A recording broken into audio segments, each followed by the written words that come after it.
ನಾಡಿನ ಎಲ್ಲ ನನ್ನ ರೈತ ದೇವರುಗಳಿಗೆ ನಮಸ್ಕಾರ. ಏನೋ ನಿನ್ನೆಯ ದಿನ ಸನ್ಮಾನ್ಯ ಶ್ರೀ DK ಶಿವಕುಮಾರ್ ಅವರು ಏನು ರಾಜ್ಯದ ಮುಖ್ಯಮಂತ್ರಿ ಅವರಿಗೆಲ್ಲರೂ ಕೂಡ ನಮ್ಮ ಕರ್ನಾಟಕ ರಾಜ್ಯ ರೈತ ಸಂಘ ಪರವಾಗಿ ಇವತ್ತೆಲ್ಲ ಕೂಡ ಧನ್ಯವಾದವನ್ನು ಹೇಳ್ತಾ ಇದ್ದೀವಿ. ದಯವಿಟ್ಟು ರಾಜ್ಯದ ಮುಖ್ಯಮಂತ್ರಿ ಅವರಾಗಿದ್ದರೆ ಸಾಕಷ್ಟು ಸಂಘಟನೆಯನ್ನು ಮಾಡಿ ಇವತ್ತು ಪಕ್ಷನ ಕಟ್ಟಿ ಇವತ್ತು ತಾವು ಕೂಡ ಅಧಿಕಾರಕ್ಕೆ ಬಂದಿರತಕ್ಕಂಥವ್ರು.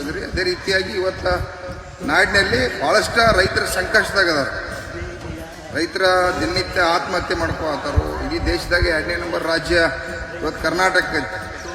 ಮಳೆಗಾಲ ಕೂಡ ಈ ಸಲ ಭಾಳಷ್ಟು ಕೊರತೆ ಆಗ್ತಕ್ಕಂಥ ಸಂದರ್ಭ ಐತಿ. ಬರಗಾಲ ಕೂಡ ಪ್ರಾರಂಭ ಆಗೈತಿ. ನಿರಂತರವಾಗಿ ರೈತರ ಸಂಕಷ್ಟದಾಗದಾರ. ಇವತ್ತು ವಿದ್ಯುತ್ ಸಮಸ್ಯೆಯಾಗಿ ಸಾಕಷ್ಟು ಲೋಡ್ ಸೆಟ್ಟಿಂಗ್ ಅಂದ್ರೆ ಭಾಳಷ್ಟು ರೈತರಿಗೆ ತೊಂದರೆ ಆಗತ್ತೆ. ಯಾಕಂದ್ರೆ ಕರೆಂಟ್ ಸರಿಯಾಗಿ ಬರ್ತಾ ಇಲ್ಲ, ಸರಿಯಾಗಿ ಟ್ರಾನ್ಸ್ಫಾರ್ಮರ್ ಆಗ್ತಾ ಇಲ್ಲ. ಅದೇ ರೀತಿಯಾಗಿ ಎಲ್ಲ ರೀತಿಯಿಂದ ಬೆಳೆ ಒಣಗ್ತಾ ಇದ್ದಾವೆ. ಹಲವಾರು ಇವತ್ತು ಸರಿಯಾಗಿ ರೈತರುಗಳು ಬೀಜ ಹಾಕ್ಯಾರ ಭೂಮಿ ಒಳಗೆ, ಮತ್ತು ಕೂಡ ಬಿತ್ತನಕ್ಕೆ ಬೀಜ ಬೇಕಾಗಿದ್ದಾವೆ.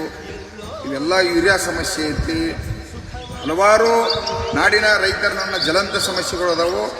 ದಯವಿಟ್ಟು ತಾವು ಇಡೀ ನಾಡಿನ ರೈತ ದೇವರುಗಳ ಕಡೆ ಭಾಳಷ್ಟು ಲಕ್ಷ್ಯ ಕೊಡ್ತಕ್ಕಂಥದ್ದು ಆಗುತ್ತೆ.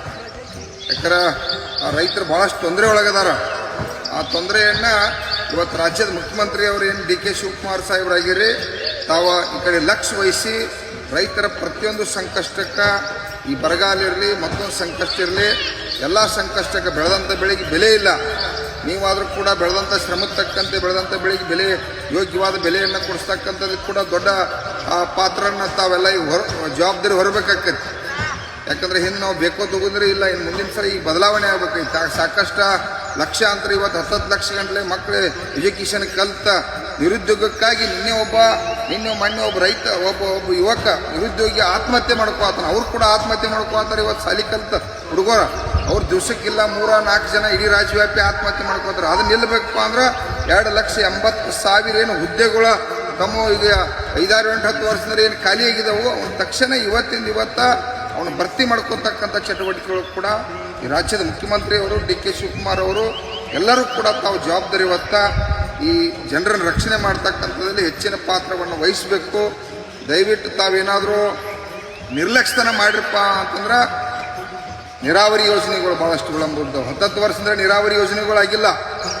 ಸಾಕಷ್ಟು ರೈತರ ಸಂಕಷ್ಟದಾಗದಾರ. ಎಲ್ಲ ರೀತಿಯಿಂದ ಸಂಕಷ್ಟದಾಗದಾರ. ನಮ್ಮನ್ನು ಯಾರೂ ಕೂಡ ಸುಧಾರಣೆ ಮಾಡಿಲ್ಲ 79 ವರ್ಷದಿಂದ. ಈಗಾದರೂ DK ಶಿವಕುಮಾರ್ ಅವರ ಹೆಂಗೆ ತಮ್ಮ ಪಕ್ಷನ ಕಟ್ಟಾಕ ಚಾಲೆಂಜ್ ತಗೊಂಡು ಇವತ್ತು ಅಧಿಕಾರ ಮುಖ್ಯಮಂತ್ರಿಗಾಗಿ ತಾವು ಪ್ರಯತ್ನ ಮಾಡಿದ್ರಿ.